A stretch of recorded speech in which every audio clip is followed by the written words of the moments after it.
I wanted to see if one AI audio tool could actually replace the annoying pile of apps creators end up using. You know the setup. One tool for text-to-speech, another for voice effects, another for music, maybe another for sound effects. So I tested TopMediai with a simple question. Could I realistically use this for most of my audio work, or would I still need 5 different tools? The first thing that stood out is how much stuff TopMediai puts under one roof. You can work with AI voices, text-to-speech, music, sound effects, and other audio features without constantly jumping between different websites.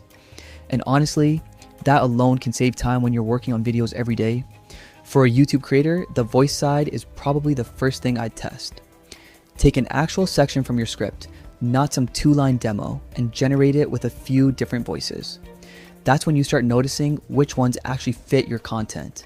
Some voices work well for narration, while others might make more sense for ads, characters, or short-form videos. Then there's the music side. This is where I think the tool becomes more interesting for creators who don't want to spend forever searching through audio libraries. If you need background music for a video, you can experiment with AI-generated tracks instead of starting from an empty timeline. But here's the part I'd be careful about. Having a lot of features doesn't mean every feature is equally good. You might love the voices and barely use the music. Or maybe the sound effects are useful for your workflow, but the voice you want isn't quite right.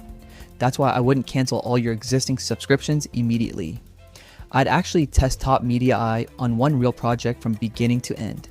Generate the voiceover, find or create the background music, add the sound effects, and see how much of your normal workflow it can replace. That's a much better test than checking a feature list. And if you're a freelancer or agency, there's another question you definitely need to check before using AI-generated audio for client work. What exactly does your plan allow you to use commercially? Licensing and usage rights matter a lot when money is involved. So, can TopMediai replace your entire audio stack? For some creators, it might replace several tools at once. For others, it could simply become another useful part of the workflow. I wouldn't call it an automatic replacement for every premium audio platform, but having so many audio features in one place is genuinely convenient. Now, I'm curious about your setup. If you could eliminate one audio tool from your workflow, which one would it be? Comment below and tell me what you currently use for voice, music, or sound effects.